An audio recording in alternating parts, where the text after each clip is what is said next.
Iglesia Fraternidad Cristiana de Laredo, una iglesia para la familia, presenta para todos los amigos y familias que nos escuchan por YouTube, la palabra de Dios. Te invitamos a nuestros servicios los jueves, montaña de oración a las 7 de la noche, y los domingos el culto de celebración, 6 de la tarde. Visítanos en Segundo Carbonel, Manzana G, lote 16, Urbanización Centenario, Laredo, Perú. Iglesia Fraternidad Cristiana de Laredo, una iglesia para la familia.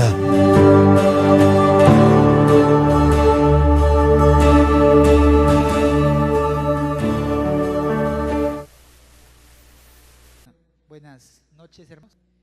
Y por ser este día, es el cumpleaños de nuestro país, amén. ¿Y cuántos están contentos de este día? De ser peruanos. Bueno, y vamos a orar. Quiero orar un momento por agradecer a Dios por este día, amén. Un día. Jesús, te doy gracias en esta noche, Padre, por tu presencia en este lugar, Señor. Gracias por mis hermanos, porque yo sé que han estado batallando algunos, Señor, problemas, dificultades que están pasando, algunos desánimos, desalientos, batallas que luchan contra nuestra carne, nuestras emociones, Señor. Pero tú estás aquí para fortalecernos, para darnos la fuerza conforme a la abundancia de tu gracia que actúa poderosamente en cada uno de nosotros, Señor. Es tu benignidad, tu gracia y tu misericordia en cada uno de tus hijos que produce el deseo de querer hacer. Tú lo haces, Señor. Y es por eso que nos has congregado en este lugar para escuchar tu palabra, para adorarte, para decirte que te amamos, que a veces no hay fuerzas o no hay motivos, aún no hay todavía, Señor, ganas de estar aquí en este lugar. Pero más tu Espíritu Santo está ahí en medio nuestro, Padre, para animarnos en los momentos más difíciles, Señor. Porque fácil es servir cuando hay trabajo, cuando hay, Señor, cuando tenemos salud, cuando hay abundancia en la casa, pero cuando estamos pasando momentos difíciles, Señor, a veces se hace difícil, Padre, serte fiel. Gracias por todo, que en esta noche tu palabra nos levante, nos edifique, nos consuele y nos exhorte, Padre, a seguir adelante, sirviéndote a pesar de todo. Te pido también por este país que tú nos has permitido nacer, Señor. Gracias, Padre, por nacer en este gran país maravilloso, Señor, que muchas personas desean haber nacido en este país, Señor. Gracias por todo. Yo bendigo tu santo nombre y bendigo que este país salga de sus problemas, de la corrupción que le envuelve, de la maldad, de la corrupción que están envueltas las cabezas de las autoridades en esta nación, y que tú estás limpiando como un plato, Señor, y estás poniendo boca abajo, Señor, para que pueda, Señor, limpiarse, Señor. Limpia esta nación, porque tú tienes grandes propósitos con la juventud de este país, Señor. Tú has declarado, Padre, muchos años atrás, Señor, que de este país se levantarán hombres y mujeres misioneros para conquistar las naciones, Señor. Y yo lo creo, tú vas a limpiar esta nación porque tú has empezado un trabajo que nadie lo puede detener, Señor. No es del hombre, no del audio, no es de los periodistas, que es tu poder, Espíritu Santo, que tú estás sacudiendo esta nación. Porque tú vas a hacer algo grande, es el tiempo de esta nación en los años que vienen, Padre, para un avivamiento que tú vas a derramar sobre todas las naciones de la tierra, y que tú vas a levantar a la juventud de esta nación para que puedan, Señor, salir como flechas encendidas a conquistar las naciones. Pero tú tienes que limpiar esta nación, Señor. Y los recursos, Señor, la prosperidad que tú vas a traer va a ser para ponerlo y santificarlo para los propósitos divinos que en estos últimos tiempos tú vas a traer sobre esta generación, Señor. Gracias, Señor. Gracias porque veo tu mano moverse, Señor, en todas las naciones, en mi país. Gracias, Señor, porque tú estás sacudiendo aún, Padre, las denominaciones que por muchos tiempos están enquistadas, están corrompidas, Señor, y no están cumpliendo tu propósito para el cual tú los has llamado, Señor. Gracias, Señor, en el nombre maravilloso, en el nombre poderoso de Jesucristo, tu Hijo amado, Señor. ¿Cuánto dicen gloria a Dios? Gracias, Señor Jesús.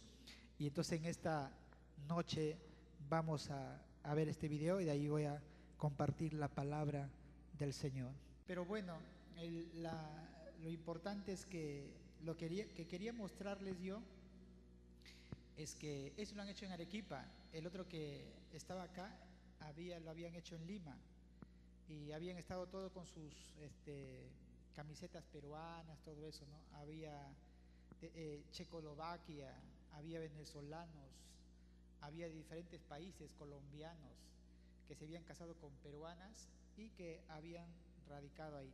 Pero algo muy importante que ahí le he visto, y en el otro video anterior que yo había visto, dice que nadie elige dónde nacer, ¿no? Pero ya cuando ellos están, se casan y por diferentes motivos, ellos eligen qué nacionalidad adquirir. Y mucha gente se ha enamorado de nuestro país. Y pensando en eso, yo estuve viendo un video de Israel el día viernes. Israel, ustedes saben que es el pueblo de Dios. Y estuve mirando como el video como 1 hora. Y toda la historia de Israel estuve viendo. El Mar Muerto, su cultura, todo lo que hay. Pero no es por desmerecer, pero en realidad nuestro país, personalmente pienso yo, es más hermoso que cualquier país de cualquier lugar de la tierra. Aunque de Israel mismo, pienso yo. ¿Por qué? Porque nuestro país, Dios nos ha bendecido con 3 regiones que no lo tiene cualquier país del mundo. No lo tiene Brasil, no lo tiene ni un país sudamericano lo que nosotros tenemos. Tenemos 3 regiones naturales, que es costa, sierra y selva. Tenemos más de miles de climas, microclimas, ambientes, culturas. O sea, es un país muy diverso, un país muy bendecido por Dios. Tenemos la selva, árboles, animales que aún hay falta de descubrir, aves, insectos. Es un gran país. Dios nos ha dado mucho verdaderamente en esta nación. Y ahí habla acerca que hoy día también quiero hacerle recordar que lo que hoy día se recuerda es el día de la independencia. Tenemos ya 179 años de independencia desde que se proclamó nuestra nación. Tenemos que conocer un poco de historia, que el lugar donde nosotros estamos viviendo, la libertad, es el primer lugar donde se dio el grito de libertad. ¿Me están entendiendo? Es decir, en todo nuestro país, donde se proclamó primeramente, antes que en Lima, un 28 de julio fue acá en Trujillo, en la libertad. Por eso que nosotros tenemos ese nombre maravilloso que se llama Departamento de la Libertad. Antes que lo proclamaran acá en el Perú oficialmente, ya en Trujillo ya lo habían declarado. Qué maravilloso. Y una de las tropas, los húsares de Junín, algunos lo componían, eran trujillanos que sirvieron y lograron la victoria en las pampas de Junín contra el ejército realista. Fueron trujillanos. Toda esa historia, todo lo que nosotros tenemos es algo maravilloso. También acá en Trujillo fue el que fundó Francisco Pizarro, el conquistador. Él le puso el nombre a esa ciudad de Trujillo porque él nació en España, en un lugar llamado también Trujillo. Así que los que no saben de historia, hay mucho aquí en la libertad, mucho por qué amar el lugar donde nosotros hemos nacido. Amén. La libertad tiene un lugar de mucha cultura, la cultura chimú, mochica. Fueron guerreros que los incas no fácilmente lo pudieron conquistar. Entonces hay muchas cosas, y este día se celebra el Día de la Independencia, el Día de la Libertad. Casi ya 200 años, viene el bicentenario, es decir, 2 siglos de independencia. Y yo estaba un poco contento y dije, Señor, gracias, porque antes que venga el bicentenario, tú estás sacudiendo, estás limpiando nuestra nación para llegar a los 200 años de conquista, de que nos conquistaron los españoles, de independencia. Chile ya lo llegó ya, el bicentenario, ya llegó al bicentenario. Entonces nosotros, hay muchos motivos y tiene que ver con la independencia, con la libertad. Y yo lo que quiero en esta noche hablar, quiero acerca de predicar, es acerca de la libertad en Cristo. Amén. De la libertad en Cristo. Yo quiero que en esta noche, los que me están escuchando aquí y los que no están aquí presentes, podamos nosotros rescatar y podamos entender qué significa ser verdaderamente libres. Porque nosotros nos hemos declarado libres de opresión, de una opresión política, de una opresión económica. Pero ¿qué de la libertad espiritual? Que es también muy importante, en la cual cada uno de nosotros estamos inmersos. ¿Qué significa eso para cada uno de nosotros como hijos de Dios? Y está ahí en la palabra en Juan capítulo 8, que les voy a invitar a abrir sus Biblias en Juan capítulo 8. Y ahí está lo que en esta noche yo quiero compartir con cada uno de ustedes. Dice así: dijo entonces Jesús a los judíos que habían creído en él: si vosotros permanecéis en mi palabra, seréis verdaderamente mis discípulos, y conoceréis la verdad, y la verdad os hará libres. Yo voy a hablar acerca de la verdadera libertad, de la verdadera libertad en Cristo. Y yo quiero contestar algunas preguntas en esta noche. ¿Qué significa vivir en esclavitud? ¿Quién es un esclavo? ¿Qué significa vivir en libertad? ¿Y quién es alguien libre? Todas esas preguntas lo voy a contestar. Entonces Jesús, nuevamente lo leo: de cierto os digo, que todo aquel que hace pecado, esclavo es del pecado. Así que si el Hijo os libertare, seréis verdaderamente libres. Entonces, ¿de qué somos esclavos? ¿De qué? Ahora el Perú o las naciones son libres, dice, independientes, pero realmente en verdadero sentido de la palabra, ¿serán libres? La Biblia dice que aquel que hace pecado es esclavo del pecado. ¿Cuántos esclavos hay? Y esclavo es aquel que no conoce a Jesús. Hay muchos de esclavos. Esclavo viene de una palabra en griego que es doulos, que significa esclavo. Es el término más inferior de la escala de la servidumbre. Vino también a significar uno que se entrega a la voluntad de otro. Ese es ser esclavo. ¿Y qué es un esclavo también? Es otro nombre también, es duleo, servir como un doulos, como un esclavo, ser esclavo. ¿Y qué es una persona libre? Se traduce como exento, da la idea primaria de la libertad de ir a donde a uno le plazca. Se usa de libertad de restricciones y de obligaciones en general, en sentido civil, libre de servidumbre, de esclavitud. ¿Y qué es libres? En plural, hacer libre, poner en libertad. Libertar se traduce con la frase verbal hacer libres. La esclavitud en los tiempos bíblicos. ¿Cómo era la esclavitud en los tiempos bíblicos? Algunos que tal vez no conocen esto. En Juan 8:33 dice: y le respondieron: linaje de Abraham somos y jamás hemos sido esclavos de nadie. ¿Cómo tú dices, seréis libres?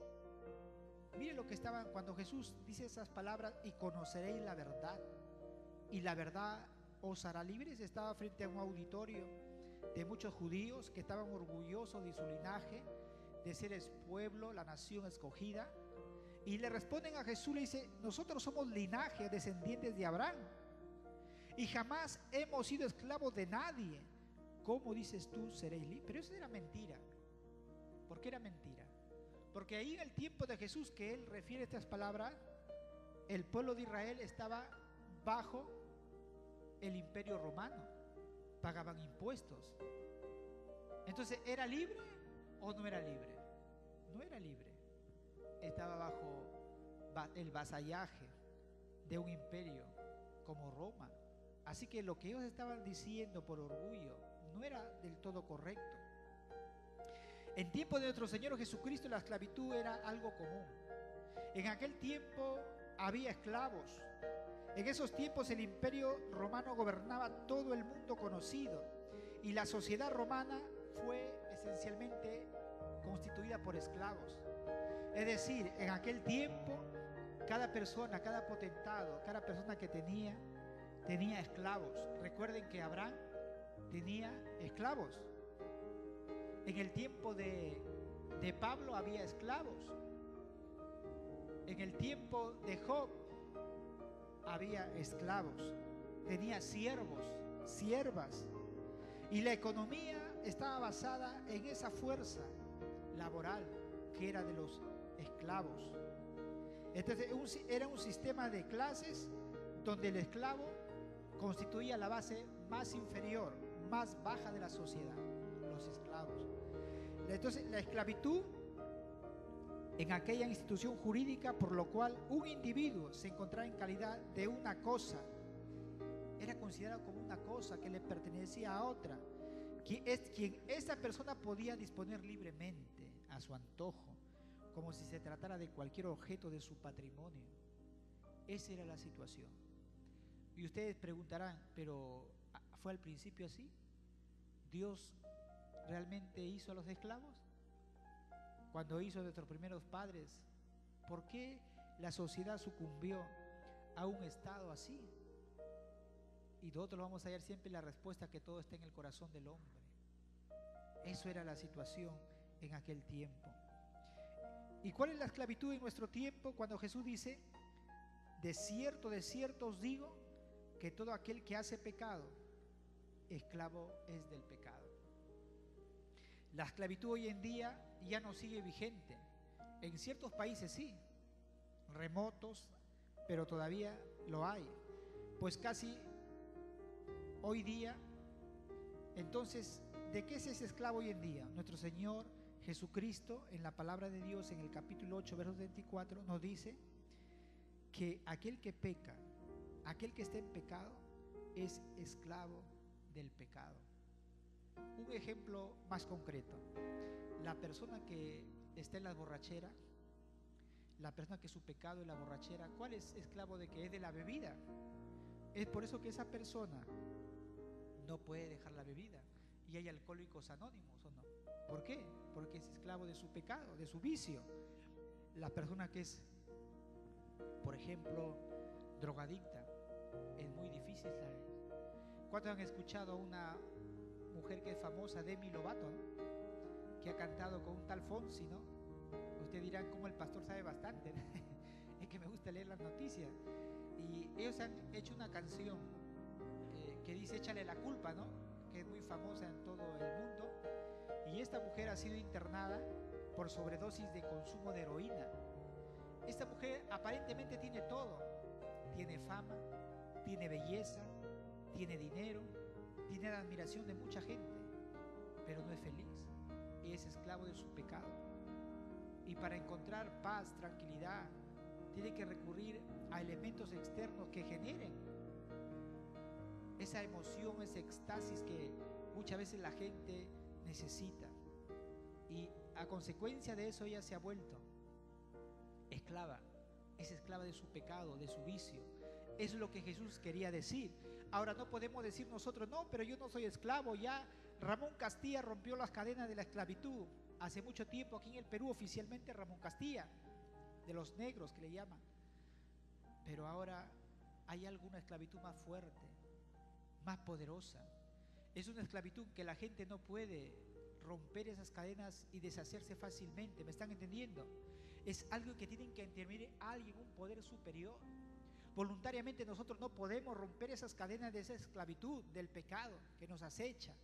Puede haber hombres que están en la pornografía, son esclavos de la pornografía, otros del adulterio, del pecado, de la fornicación, en que no pueden escapar de esa red, de ese lazo, porque son esclavos de su pecado. Y por eso es que nosotros necesitamos una fuerza superior, una fuerza que tiene que venir no de nosotros, no en nuestra propia fuerza. Mucha gente viene a los alcohólicos anónimos, pone de su parte, hacen terapia de grupo, están por un tiempo, meses, tal vez años, pero nuevamente recaen y con más fuerza. ¿Qué es lo que nosotros necesitamos para salir definitivamente de eso? Es que venga una fuerza que solamente Jesucristo puede hacerlo. Él puede solamente romper las cadenas del pecado, de la esclavitud espiritual en que está sumido la humanidad. Amén, iglesia. Eso es lo que, por eso Jesús dijo: y conoceréis la verdad, y la verdad os hará libre. La esclavitud, entonces, en nuestro tiempo, tiene tres fuentes. En el Imperio Romano, la primera por la captura de esclavos durante la guerra. Cuando el Imperio Romano conquistaba las naciones, todos los perdedores, los hombres y mujeres, eran reducidos a esclavitud. La segunda era por nacimiento, es decir, si su padre había sido esclavo, lo más seguro era que sus hijos también fueran esclavos. Imagínense estas personas, yo creo que cuando llegaba la noche descansaban y tenían sus hijos, decían: qué triste es nuestro destino, el saber que nosotros somos esclavos y nuestros hijos van a seguir esa misma línea de esclavitud. Había la tercera, era por la compra. Había en los grandes mercados la venta de esclavos y cada persona, cada hacendado, cada persona que tenía las posibilidades podía comprar esclavos. Era como objeto, como comprar un animal. Así era la situación en aquel tiempo. Ahora, el ser humano nació, yo quiero decirle que nació pecador, ¿o no? Nacimos pecadores. Y ustedes dirán, ¿pero cómo es eso? Dice la Biblia en Romanos 7:14, y vamos a ver ahí nuestra Biblia, Romanos 7:14. Porque sabemos que la ley es espiritual, mas yo soy carnal, vendido al pecado. Vendido al pecado. ¿Cuál es nuestra naturaleza? La ley que Dios nos ha dado es una ley espiritual. Los mandamientos de Dios: no hagas esto, no hagas lo otro, pero el hombre es rebelde. Y como dice Proverbios, que el bocado comido a escondidas es más sabroso. ¿Están entendiendo eso? El bocado comido a escondidas es sabroso. El tomar cosa que no te pertenece, porque esa es nuestra naturaleza rebelde. Y aún estén los niños, te dicen: no hagas esto, peor lo hacen, como que te dan la contra, porque eso está desde pequeño ahí como una semilla en las personas, hombres y mujeres, porque ese viene del pecado original. Entonces nosotros somos esclavos, venimos así por naturaleza, y eso es lo que quiere decir la Biblia. Por esa razón el ser humano nunca podrá por sí mismo demostrar su condición de libertad. Todos somos esclavos del pecado. Esa es la esclavitud de nuestro tiempo, que todos, esa es nuestra realidad. Todos somos esclavos del pecado. Por eso vino Jesús. Por eso vino Cristo, para libertarnos. No había posibilidades para que el hombre y para que la mujer fueran libres por sí mismos. Y Cristo vino a morir en la cruz del Calvario para comprar esa libertad. ¿Y quién era nuestro amo? Satanás. Él era nuestro amo. La libertad en tiempo de Cristo. Los esclavos podían lograr la libertad en aquel tiempo que Jesús vivió de diferentes formas. Uno es con su propia muerte. La persona que era esclava, una vez que moría, ya era libre. Cuando lo liberaban para que tuviera un entierro de persona libre, ese es el asunto. Con la muerte de su amo, cuando moría su amo tal vez hacía un testamento y solían liberar a sus esclavos como una muestra de generosidad. Cuando eran liberados de ese modo, se les dejaba alguna propiedad o se les dejaba algún dinero, comprando su libertad.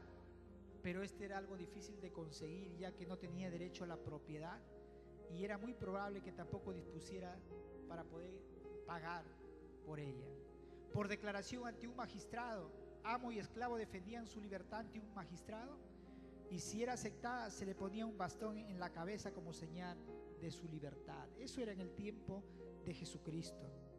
La libertad que da nuestro Señor Jesucristo, dice en San Juan 8:35, y el esclavo no queda en la casa para siempre, el Hijo sí queda para siempre. Así que si el Hijo os libertare, seréis verdaderamente libres. El ser humano por sí mismo jamás hubiera alcanzado la libertad, pero hubo alguien que alcanzó por él, Cristo, Señor nuestro. Y si nosotros podemos retroceder en muchos años atrás, nosotros hemos sido liberados de muchos vicios, de muchas cosas que no hemos podido por nuestras propias fuerzas liberarnos. Pero Cristo hizo ese milagro en nuestras vidas. Cristo Jesús fue ante el magistrado celestial, y aunque el amo quería seguir esclavizándonos, que era Satanás, el príncipe de este mundo, Jesús defendió nuestra libertad con su propia vida. ¿Me están entendiendo, iglesia? Él defendió nuestra libertad con su propia vida. Cristo Jesús vivió, padeció y murió como un esclavo para darnos libertad, para dar a nosotros los esclavos libertad. Es una paradoja, una contradicción, que Jesús padeció y murió como un esclavo, porque solamente los esclavos morían como Él murió, para darnos libertad a los esclavos que éramos nosotros del pecado. Y eso es lo que dice Primera de Pedro 2:21. Dice la palabra de Dios: pues para esto fuisteis llamados, porque también Cristo padeció por nosotros, dejándonos ejemplo para que sigáis sus pisadas, el cual no hizo pecado, ni se halló engaño en su boca, quien cuando le maldecían no respondía con maldición, cuando padecía no amenazaba, sino encomendaba la causa a aquel que juzga justamente, quien llevó él mismo nuestros pecados en su cuerpo sobre el madero, para que nosotros, estando muertos a los pecados, vivamos a la justicia, y por cuya herida fuiste sanados. Ahí está claro. Él mismo llevó nuestros pecados sobre su propio cuerpo en la cruz del Calvario, para que nosotros, estando muertos a los pecados, siendo esclavos del pecado, vivamos a la justicia, y por cuya herida nosotros hemos sido sanados, salvados. Esa es la realidad. Eso es lo que hoy le estaba comentando, y la palabra de Dios lo dice claramente. Nuestro Señor Jesús nos libertó. El unigénito Hijo de Dios nos libertó. Eso es lo que la palabra de Dios dice: así que si el Hijo os libertare, seréis verdaderamente libres. ¿Cuántos son libres? ¿Cuántos, estando libres, quieren seguir en esa libertad?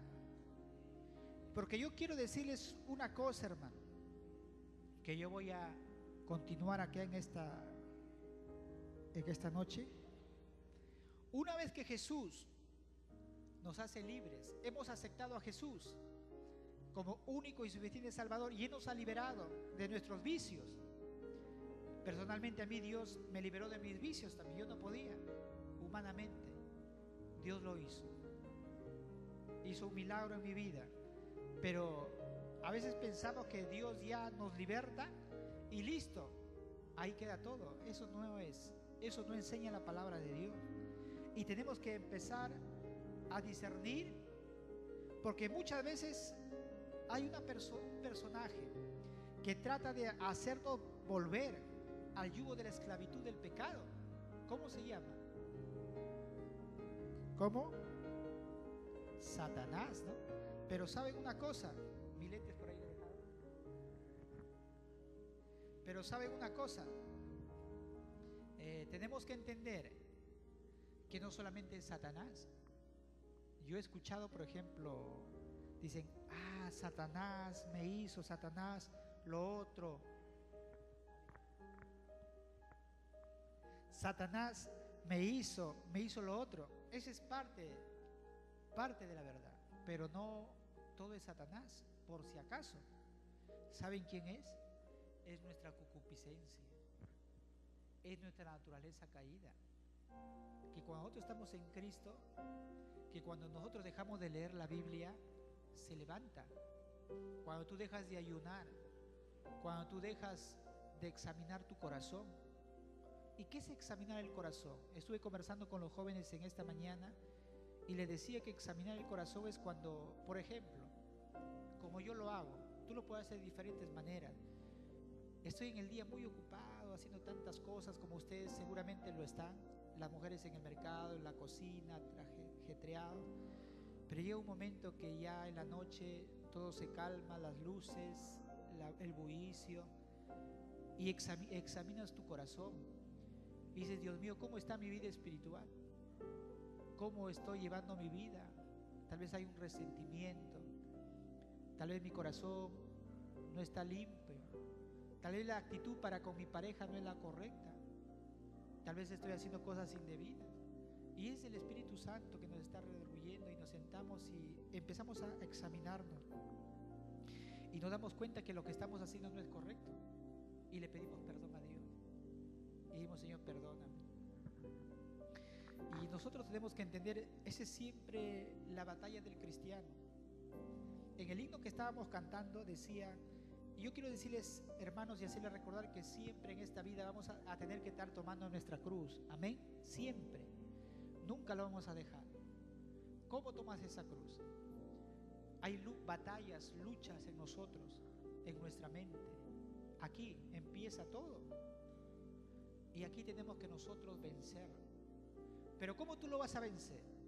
Si tú estás debilitado, no estás orando, no estás leyendo las escrituras, entonces tú vas a ser una presa fácil de sucumbir a tu concupiscencia. ¿Y qué es la concupiscencia? A tu deseo carnal, al deseo de ser infiel, al deseo, si te ha gustado la borrachera, de tomar, si has tenido la costumbre en el mundo de ser un fornicario, esa naturaleza nuevamente comienza a aflorar y quieres estar con mujeres. Y si has sido un adúltero, quieres volver por esa senda. Y si has sido un borracho, quieres vuelta a tomar. Y para eso vienen los problemas en tu casa. Un problemita que vino, te vas. No me entienden acá, me voy a la calle. Y Satanás también interviene ahí. Pone a la persona: vamos a tomar, vamos a hacer esto, lo otro. Y ahí empieza. Entonces nosotros tenemos que entender que eso es una lucha, porque es una lucha de tomar tu cruz, de negarte. La cruz significa negación, la cruz significa vergüenza, la cruz significa negarte a ti mismo. Y sígueme. Aparte de tomar tu cruz, que es vergüenza, que ahí medio desnudo te crucifiquen y todo, te vean y te escupen y se burlen de ti. ¿Qué significa negarse a ti mismo? Cuando tu carne quiere decir: me voy a emborrachar por acá. Un momentito, carne. Eso no lo vas a hacer, porque temo a mi Dios. Me voy a engañar a mi mujer, me voy por acá. Un momentito, por acá no es la cosa. Pero eso tiene que haber una fuerza interior, que si nosotros no estamos llenos de la presencia de Dios y no está el temor de Dios y de la palabra en tu vida, tú vas a sucumbir fácilmente. Y es por eso que muchas veces después nos metemos en problemas. Y muchas veces decimos: no, pero si yo fallo, si yo peco, me voy al infierno yo mismo, ya, yo solo. Y no es así.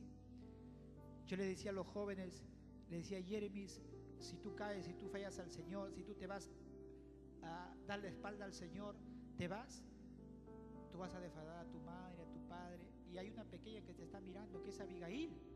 Y ella va a decir: mi hermana estuvo en la iglesia cantando, estuve en la iglesia, no debe ser tan malo, también me voy a ir a hacer lo malo. ¿Me están entendiendo? Porque la gente no está observando. Y hay una carga en nosotros en la que les habla de ejemplo a muchas personas. Entonces nosotros no estamos solos en esta aventura de la fe. Hay mucha gente que nos está observando. Dicen muchas personas que en el transcurso de nuestra vida, de una vida normal, influenciamos hasta el momento en que tú mueres a más de 2,000 personas. Tú influencias a 2,000 personas para bien o para mal. Imagínate a cuántas personas puede influenciar un pastor. Son preguntas que yo me hago y que en esta noche yo te desafío para que tú medites. Muchas veces nosotros tenemos esa lucha, que nuestra carne, que nuestra naturaleza quiere hacernos volver nuevamente al yugo del pecado, y ahí no tiene que ver nada Satanás. Entonces no le echemos la culpa de casi el 80% de cosas que nos suceden son porque nosotros lo propiciamos, son porque nosotras lo generamos, y después pedimos a Dios que nos saque de nuestros problemas. Una vez que nosotros estamos liberados del pecado, ahora nosotros podemos resistir y vivir para Dios. Y eso está en Romanos 6:12. Dice en Romanos 6:12: no reine pues el pecado en vuestro cuerpo mortal, de modo que lo obedezcáis en sus concupiscencias. Eso es lo que les estaba hablando yo. En el verso 13 dice: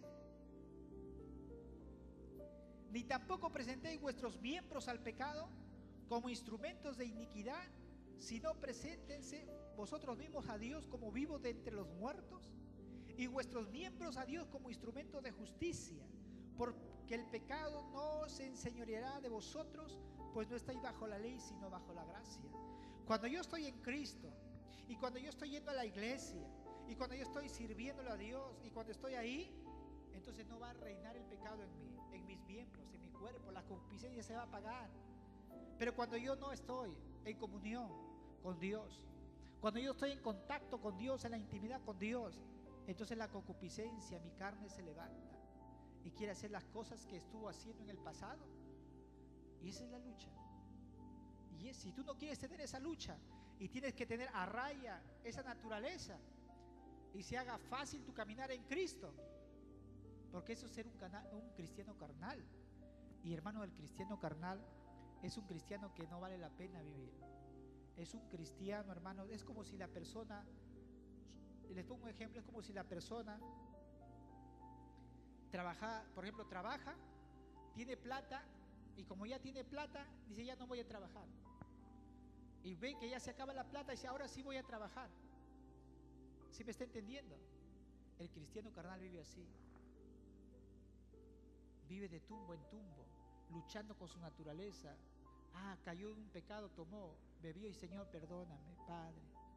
Vuelta, va a la iglesia, está un mes, pasa 2 meses, vuelve a tomar. Señor, perdóname. Vuelta, si su pecado es las mujeres, cae en pecado. Hay mucha gente que ha venido: pastor, he caído en pecado. Vamos a orar, hermanos, para que Dios te restaure. Pasa 2 meses, pastor, nuevamente caí con otra mujer. Esa es la lucha del cristiano carnal. Hermanos, es una vida miserable. ¿Sí me están entendiendo? Porque es triste, hermano, cuando tú pecas y tú estás en tu cama. Yo quiero decirte: despertarás al otro día. Porque si tú no te has puesto a cuentas con Dios y estás jugando con la gracia de Dios, y esa es la gracia barata, que muchos cristianos, hermanos, creen que la gracia es así. Peco, Dios me perdona. Dios es bueno, me perdona, estoy en la iglesia nuevamente, me revuelvo en el pecado, todo, Dios me perdona, Él es bueno. Porque a mí me han enseñado en la iglesia que Dios es amor, y que si yo voy a Dios no hay pecado que Dios no me pueda perdonar. Eso sí lo saben bastante claro, pero no toman en cuenta la santificación, no toman en cuenta el negarse a sí mismo, no toman en cuenta cuando Jesús dice: si tu ojo te es ocasión de caer, sácatelo, porque es mejor entrar al reino de Dios que te falte un ojo, y no con tus 2 ojos completos al infierno. Si tu mano te es ocasión de caer, córtatelo. Dice que hubo un hombre que lo tomó literalmente y se cortó su mano, pero seguía robando. Porque no es cuestión de cortarse la mano y sacarse el ojo, sino es cuestión de nuestro corazón, de cómo estoy delante de Dios. Lo que Jesús estaba diciendo, no que te cortes de una manera literal, lo que Jesús estaba diciendo es que la gravedad del asunto, que si tú no te pones a cuentas a Dios, vas a ir a parar al infierno. Y es por eso que nosotros tenemos que constantemente estar a cuentas con Dios. Tenemos que estar diciendo: Señor, examíname. Padre, no permitas que yo camine por esta senda de justicia, que me vaya por este camino, ayúdame. Tenemos que resistir, porque Dios nos ha dado la fuerza, nos ha dado las armas, su palabra, el Espíritu Santo, su presencia está con nosotros. Y tenemos que vivir en victoria. Tenemos que constantemente orar, buscar a Dios. Tenemos que constantemente entrar a la intimidad, en ayuno, en clamor a Dios. Si tu vida es una vida que está tumbo y estás viviendo una vida así, no es una vida que a Dios le agrada. Tienes que buscar a Dios, ayunar, santificarte, vivir en el Espíritu, y vas a vivir una vida victoriosa, una vida que agrada, que traiga gloria a Dios. Si no, vas a vivir una vida, hermanos, triste. Hace más o menos una semana atrás, una de las cosas que Dios hace, no sé, es mi experiencia mía, yo sé que con usted Dios trata diferente, pero cuando a mí hay algo que me va a suceder, Dios me lo anuncia ya en sueño. Y hace más o menos una semana atrás, 10 días más o menos, tuve una lucha en un sueño. Y Dios me estaba mostrando en un área en particular que mi carne, que Satanás iba a aprovechar para cogerme por ese lado. Fue una lucha terrible.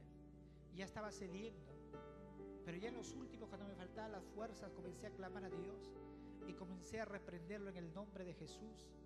Era una lucha en mi mente terrible, como muy pocas veces en toda mi vida de cristiano lo había experimentado. Y estaba meditando y estaba pensando, Dios mío, decía, era una advertencia de parte de Dios. Y en ese transcurso que fue más o menos jueves, Dios puso en mi corazón buscarle a Él en un ayuno. Y comencé a buscarle a Dios y empecé a orar por mi vida espiritual. Porque muchas veces estamos enfocados en orar por otros y por otros, pero no oramos por nosotros mismos. Y comencé a clamar, a pedir a Dios que me pudiera dar la fuerza, la fortaleza para poder resistir el día malo, la tentación. Y pasó el domingo, vino el lunes, y tal como Dios me lo había mostrado, así sucedió. Una lucha grande, terrible, hermanos, pero Dios es bueno, amén. Y saben una cosa, hermano, yo sé que en la iglesia hay personas que están orando por mí. Yo sé que mi madre está orando por mí, yo sé que mi esposa está orando por mí. Cada vez que yo llego, a veces salgo temprano, 6 de la mañana, llego tarde a la casa, y a veces mi esposa me dice, me recibe con una sonrisa, me dice, Jorge, yo estoy orando por ti. Siempre, constantemente me lo está diciendo. Y yo sé que así es, ella está orando por mí. Y yo me siento una persona muy bendecida, porque sé que hay personas que están orando por mí. Y yo les motivo, hermanos. Yo sé que tal vez ustedes han venido desanimados, algunos ya no quieren venir a la iglesia, algunos se desaniman porque dicen, no somos muchos, somos pocos. Es que tú te desanimas porque no estás viviendo conectado con Dios. Porque si eso trató conmigo hace muchos años Dios. Yo cuando venía a la iglesia en mis primeros meses de convertido, cuando veía poquito me desanimaba. Me preparaba y cuando ya quería predicar, me hubiera gustado que estaba mucha gente para que escuchara lo que yo me había preparado. Pero a veces no era así. Dios trató conmigo y me di cuenta que no es la cantidad de gente lo que nos motiva a predicar siempre con pasión, con gusto, con alegría para Dios. Es el que canta al frente y diga, no, han venido poquitos. Yo me acuerdo que cuando en los primeros meses me invitaron a predicar, yo traía un mensaje, pero cuando veía poquitos cambiaba la predicación. Y Dios trató conmigo, me dijo que no debía cambiar la predicación, que yo tenía que predicar como si fueran mucha gente la que me estaba escuchando. Y es por eso que cuando ya Dios me llamó al ministerio para yo poder predicar, ya Dios había sanado eso en mi corazón. Que vengan 2, 3, no me pone tan, como decir, desanimado. Yo predico, porque yo trato de serle fiel a Dios en lo mucho, en lo poco. Porque muchas veces nosotros creemos, hermanos, que cuando en nuestro ministerio no hay 40 personas, 50 personas, pensamos que no tenemos el respaldo de Dios. Y no es así, estás equivocado. Así hayan 5, así hayan 4, así hayan 10, así hayan 3. Y tú crees que Dios te ha llamado. Tú caminas con la frente en alto sabiendo que tú estás haciendo lo que a Dios le agrada. En lo poco me fuiste fiel, en lo mucho yo te pondré. Dios Jesús no dijo, en lo mucho me serviste. No, en lo poco me fuiste fiel. Los grandes, hermanas, obras han empezado por lo poco. Y ese es, hermanos, lo que nosotros tenemos que entender. Dios tiene cosas grandes, pero tiene que preparar nuestros corazones, nuestra manera de ver las cosas. A veces nos desanimamos, Dios mío, pero ¿por qué la obra sigue así?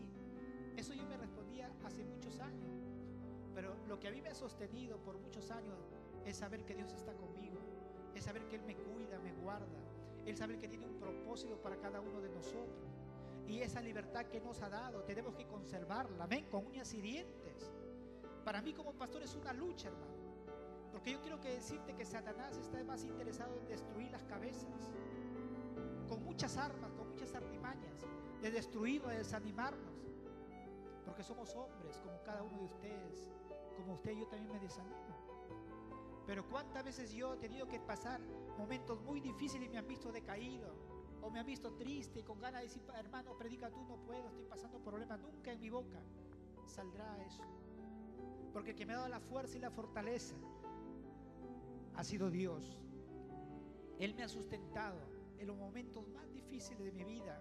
Ha habido palabras para consolar, para animar al caído, porque antes Dios me ha animado a mí. Él me ha dado la fuerza, la seguridad, que yo voy caminando, pero junto con Él. Así como Moisés dijo, Señor, si tú no vas conmigo, no me saques de este lugar. Y es mi oración, Señor, si yo estoy haciendo lo que tú me has llamado, dame la fuerza, la perseverancia para seguir adelante.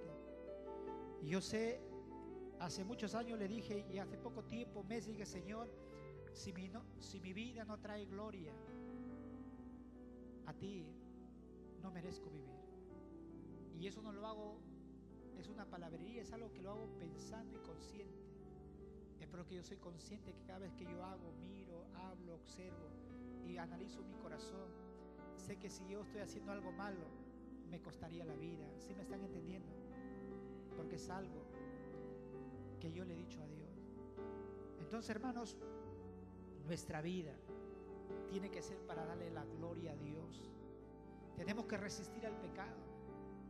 Dios nos dará juntamente, hermanos, la salida, porque no hay cosa que Dios no nos haya puesto en el camino, hermanos, o una prueba que no lo podamos resistir. Amén. Y como dijo un siervo que me visitó el día de ayer, anteayer, y decía, ¿qué padre le va a dar una tarea a su hijo que no lo va a poder realizar? Hoy tú le vas a decir a tu hijo de 3 años, ponte a lavar, a cocinar. No podría. Dios es así. Dios no te va a dejar pasar una prueba que tú no puedas resistir. Amén. Él te va a dar la salida, te va a dar la fuerza, la sabiduría para salir. Pero si el temor está en tu corazón, el temor está en tu corazón. Yo me he encontrado como ese rey Josafat. Ya estaba, Dios me anunciaba muchas cosas y ya estaba cediendo en mi pensamiento. Y le dije al Señor, como le dijo Josafat. Josafat había hecho algo malo, había hecho alianza con su enemigo y lo reprendió el profeta, pero él no hizo caso. Consultaron a los profetas y él fue, dijo, mi ejército es como el tuyo, y se fueron a la guerra contra los moabitas. Y estando en el desierto, dice que los profetas habían declarado que iba a morir, que no le iba a ir bien. Acá dijo, una cosa vamos a hacer, y esa es la astucia humana. Pero cuando Dios declara una palabra, se cumple, hermano. Se cumple. Entonces acá le dice al rey Josafat, Josafat, ¿sabes una cosa? Yo me voy a disfrazar. Y tú ándate con tus ropas reales. Vamos a ir a la guerra. Él se quiso sacar la vuelta a la profecía. Pero ¿saben lo que sucedió, hermanos? Cuando el rey Josafat estaba peleando, dice que acercaron, el rey de Siria había dado una orden: mátenlo o aprésenlo al rey de Israel. Contra él vayan, contra los demás, ni pequeño ni grande, contra él. Y todos sus soldados valientes se acercaron y lo vieron a Josafat. Pensaban, porque lo vieron con sus ropas reales, pensaron que era el rey acá. Y cuando lo observaron, parece que tenían su foto, no sé. Y dijeron, no, él no es el rey. Pero Josafat no sabía de eso. Se acercaron los soldados a apresarlo, pensando que era el rey acá. Y hermano, el rey acá ya estaba perdido y clamó a Jehová. ¿Sabes lo que significa clamar a Jehová? Él había desobedecido a Dios, pero era un rey temeroso. El hecho de que nosotros seamos temerosos de Dios no involucra que yo nunca falle o nunca me equivoque. ¿Me están entendiendo? No hablando de pecados, sino de decisiones tal vez. Y él clamó a Dios. Tal vez dijo, Señor, ayúdame por favor. Y dice que Dios, hermanos, hizo para que estos se retiraran y lo dejaran. Pero dice la Biblia que una flecha voló al azar. Dispararon una flecha y esa flecha dice que entró en la armadura del rey acá, que estaba protegido, y entró por el costado. Por una abertura pequeñita, porque él estaba con una pechera, y entró por el costado y cayó herido. Y no pudo retirarse del campo de batalla porque la batalla arreciaba, se puso fuerte, y estuvo toda la tarde parado en su carruaje y murió desangrado. Acab murió por palabra profética. Se disfrazó, pero murió. Y a veces nos encontramos así como el rey acá. Metimos la pata por una mala decisión o algo, pero clamamos a Dios: Señor, ten misericordia, me equivoqué. Y Dios nos socorre, amén. Y Dios te saca de ese lugar, abre una puerta, envía a una persona, hace algo. Es porque nosotros todavía, hermanos, tenemos que recordar que la misericordia de Dios está para con sus hijos y aquellos que le temen, amén, hermanos. Tenemos que volver, hermanos. Algunos cristianos toman la libertad de Cristo y lo toman como un libertinaje. Gálatas 5:1 al 6. Dios nos ha dado libertad, pero que esa libertad que Dios nos ha dado no, hermanos, sea que lo usemos nosotros como un pretexto para el libertinaje. Amén, hermanos.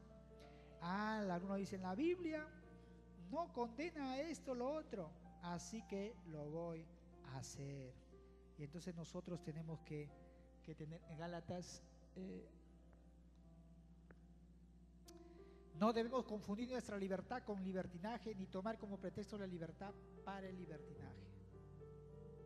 ¿Qué es libertinaje? Es exceso, es desenfreno, es indecente en nuestra manera de vestir, en nuestra manera de comportarnos, en nuestra manera, hermanos, de predicar la palabra. Tenemos que tener mucho cuidado con todo eso. ¿De qué forma entonces, hermanos, usted se mantiene firme en la libertad que Cristo compró para cada uno de nosotros con un precio de sangre? Es como, y no es ningún secreto, hermano. Yo quiero decirle que como iglesia, cada uno de ustedes, cada vez que usted recurre a un consejo de la palabra de Dios, tenemos que obedecer la palabra de Dios, amén. Todos los problemas que nosotros nos metemos es por no obedecer la palabra de Dios. Hay mucha gente que no obedece la palabra de Dios y sufre las consecuencias de la desobediencia, amén, hermano. En todo, sea en el matrimonio, sea como criar a los hijos, sea en sus finanzas, sea, hermanos, en el trabajo, es como consecuencia de desobedecer la palabra de Dios. En el trabajo, ¿cómo? Y con eso termino. Yo estoy trabajando y bueno, tenía que salir, entré a las 7:30, salí a las 12, marqué a la 1, entré nuevamente entré a la 1 y me quedé de la 1 hasta las 10 de la noche. No había nada que hacer. Pero la directiva era que tenemos que quedarnos. Por ejemplo, mañana lunes ya se acabó las clases, hay vacaciones, pero yo tengo que estar ahí. No hay nada que hacer realmente. ¿Qué hago? Preparo sesiones, hago unos trabajos, cosas que tengo que hacer. Y hay personas que me dicen: pero no hay nada que hacer, ingeniero. Usted entre, marque, se va a pasear, viene y marca. Entonces cualquiera puede decir: no, si me están diciendo una persona que está más años que yo acá, lo voy a hacer. Pero después se pone en mi mente y digo: pero ¿por qué voy a hacer eso? Puede ser que alguien venga a ver si estoy ahí al 100 cumpliendo lo que tengo que hacer y no me encuentran. ¿Sí me entiende? Yo como dueño me molestaría. Entonces no puedo hacer lo que a mí no me gustaría que haga. Entonces, hermanos, son cosas que no parecen tan importantes. ¿Cómo administramos nuestras finanzas? Mi esposa, por ejemplo, Dios le mostraba de una persona en particular, de que esa persona no estaba cumpliendo con su mayordomía, y Dios le había mostrado a mi esposa en sueño. También le estaba mostrando a mi esposa de que le estaba doliendo bastante la cabeza. Muchas veces nosotros, y para mí es claro ese que es de Dios, porque habló con esa persona y dijo: sí, realmente yo este mes me ha sucedido algo y he retenido mi mayordomía y realmente me está viniendo dolores a la cabeza. ¿Sabes por qué, hermanos? Porque cuando nosotros no cumplimos con lo que Dios dice en su palabra, como el cerco de protección se va. Satanás le dijo así, y termino con esto: ¿No has considerado, Dios le dijo a Satanás, a mi siervo, que es temeroso, apartado del mal? ¿Qué hacía Job? Se levantaba todas las mañanas, adoraba a Dios, hacía holocaustos y oraba por cada uno de sus hijos y los cubría con oración, con la protección de Dios. Era un padre muy piadoso. Dice la Biblia que él daba a los pobres, les apoyaba, les daba trabajo, ahí en Job. Y Dios le dice, mira mi siervo Job, estaba orgulloso de su siervo. Y Satanás le dice, va, ¿acaso teme a Dios de balde? Es un interesado, le ha cercado con propiedades, tiene camellos, tiene siervos, tiene siervas, tiene hijos, tiene todo, así ¿quién no te va a servir? Porque Satanás sabe la situación de cada creyente, sabe la psicología, que cuando tienes todo, tus hijos están bien, tienen trabajo, le sirven a Dios contento, gloria a Dios, gloria a Dios, mi corazón contento está, mi corazón contento está. Pero cuando el hijo no tiene trabajo, la hija tiene problemas, no hay trabajo, no quieren venir a la iglesia, están desanimados. Y Satanás sabe la naturaleza humana del hombre. ¿Acaso te sirve de balde? ¿No lo ha cercado de todo con tu protección, como un cerco de protección? ¿Por qué le cercaba a Dios a Job? Porque era un hombre temeroso que cumplía todo.